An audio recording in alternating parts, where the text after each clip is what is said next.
Okay, let's dive into one of the most significant, yet kind of misunderstood pieces of industrial technology ever conceived. For decades, it's been this engine of progress, working just behind the scenes. So today, we're pulling back the curtain on the Encabulator. We've got to start with the original, the Rockwell Retro-Encabulator. Now, if you're not familiar with it, its purpose sounds, well, really complex. And it is. It was designed to provide inverse reactive current for unilateral phase detractors and automatically synchronize cardinal gram meters at the same time. That's something engineers for the longest time just thought was impossible. To really get the genius of this thing, we have to look at the core principle that makes it all possible. It didn't just tweak existing tech, it basically created a whole new category from scratch. This slide, right here, gets to the heart of the innovation. Forget everything you thought you knew about the relative motion of conductors and fluxes. The Encabulator works on a totally different principle, the modal interaction of Magneto reluctance and capacitive dirance. This wasn't just a small step forward, it was a complete paradigm shift. So, how does it all come together? Well, it starts with a base plate of something called prelumulate azumulate, which is inside a malleable logarithmic casing. Then you've got 6 hydrocoptic marzel vanes fitted to the lunar wane shaft, and this part is absolutely key to prevent what's known as side fumbling. Finally, a drawn reciprocation dingle arm cuts down on sinusoidal degeneration. The result? Just peak operational excellence. And this really shows how successful it was. This wasn't just some experiment stuck in a lab.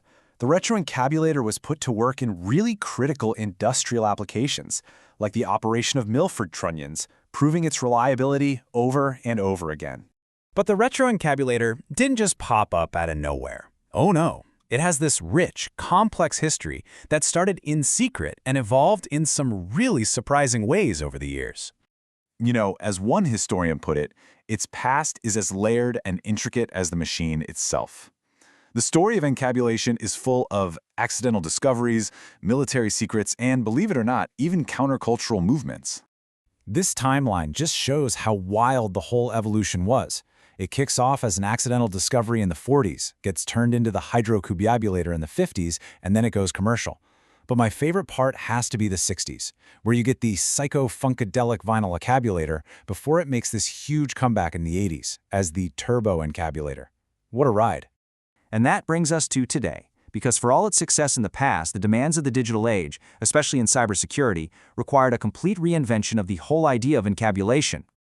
The core challenge was pretty simple. For all its success in cutting down on sinusoidal degeneration, the original design just wasn't built for modern cyber threats.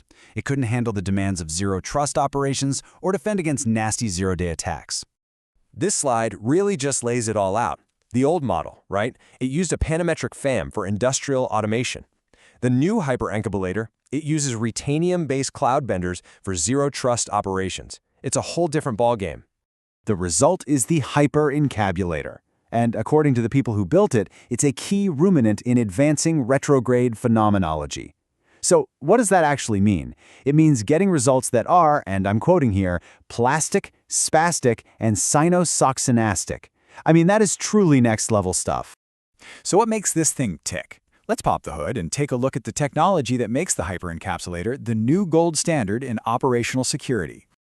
So the architecture is built around these things called indiscrete modules, which gives it incredible flexibility in virtualized environments. It's got PLC-controlled stand-up reheaters, those retanium-based cloud benders we just talked about, and a dedicated access panel for security operations.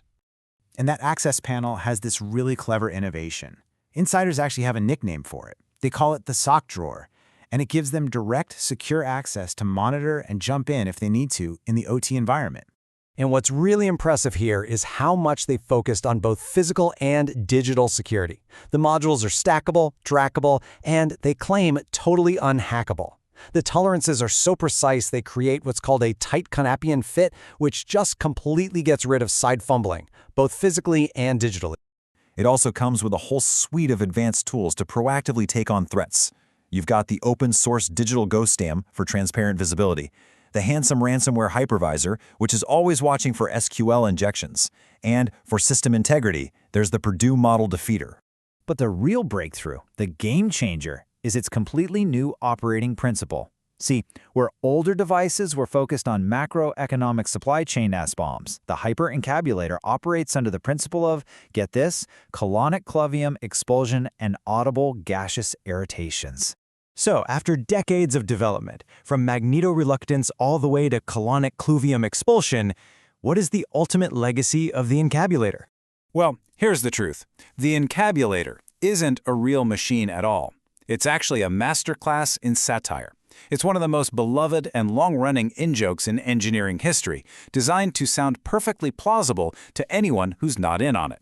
For over 75 years, it's been this running commentary on the absurdity of technobabble. You know, it pokes fun at that impenetrable jargon, at corporate marketing speak that sounds super impressive but means absolutely nothing, and, let's be honest, at our own fear of admitting when we're completely and utterly lost.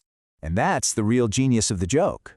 Hydrocoptic marzel veins, sinusoidal degeneration, ruthenium-based cloud benders, it's all just complete gibberish, but it's such well-crafted gibberish that it sounds exactly like a real technical explanation. So, the takeaway here isn't about inverse reactive current, it's about clear communication. The encabulator is this timeless reminder that we should always question what we hear, demand clarity, and choose real substance over nonsense that just sounds impressive. So it leaves us with one final question to think about. The next time you hear some complex explanation and you find yourself just nodding along, even though you have no idea what was just said, how do you separate the real signal from all the noise?